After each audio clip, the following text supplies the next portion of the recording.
Hello everyone and welcome back to Conversation With. Today we are going to be talking about a topic that is very relevant to what it is today, to the current events that we're dealing with today, and that is a rebellious heart.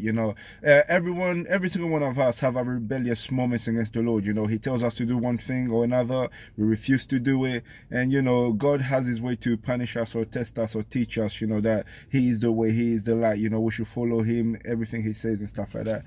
But today, we are going to go through step by step about how a rebellious heart can occur, to the point where you can actually be detrimental to yourself, where it can actually be detrimental to yourself, where it can actually hurt you as a person, and not just you as a person, the people around you and your generations to come.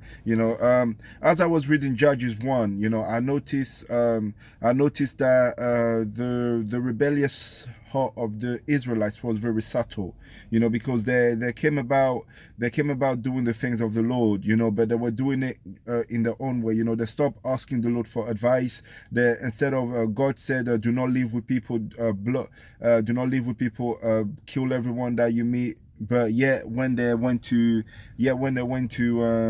different places after Joshua died, they started taking people in captivity. They started living among the Canaanites and the Amorites and stuff like that, and as you read on to chapter 2, it actually came to a point where a whole generation who knew the Lord had died, but they didn't tell their children or their children's children about everything that God has done for them and everything that God did for them and their ancestors. So a new generation was born, and that generation did not know God or what he had done for them. That's chapter 2 verse 10. And pretty much that, and they started going completely against the Lord. They started marrying into the enemy's family, and then they gave their daughters into marriage. They took the enemy's daughter into marriage as well. They were living amongst them. In fact, the Bible actually said they stopped praising God altogether. They stopped praising God altogether, and I think that was the danger right there. If as a Christian you have to tell your children the ways of the Lord and what he has done for you. If I'm ever gracious enough to ever have children, I would tell exactly what God has done for me, because if it wasn't for God, I wouldn't be here today. Like, I'll be the first one to say that. If it wasn't for God, I would not have a happy life. I would not have a joyful job. That's one. And because God gave me the ability to go look for joy, for things to fulfill him, and having a job alone, is serving God.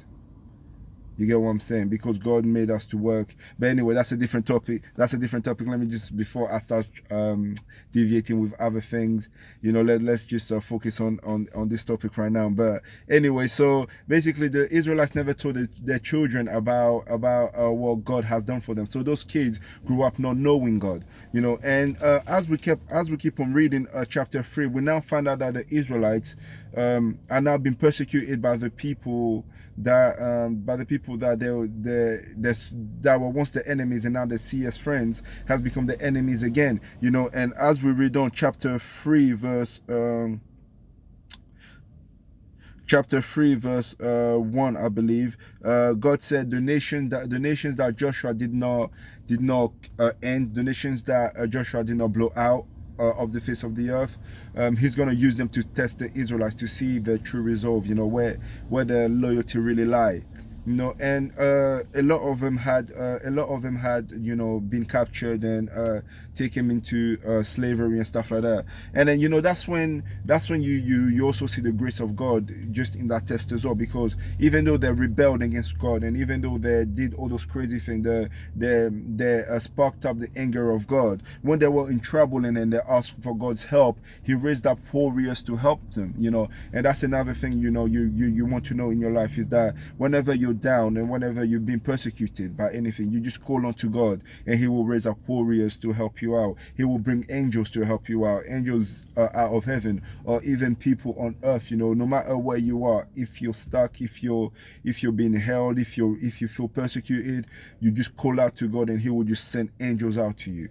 And that's a very clear cut view on how we can, as Christian, be very stubborn sometimes when it comes to things of God. And but it's always good to know that even in our stubbornness, and even when we backslide, we always have an opening to come back to God, because God is gracious like that. He forgives you every single day. Every time you wake up, you're forgiven again. And then you have to go through life, you have to go through trials, and whether you learn or you don't learn, it's up to you. But so long as you have God on your side, anything is possible.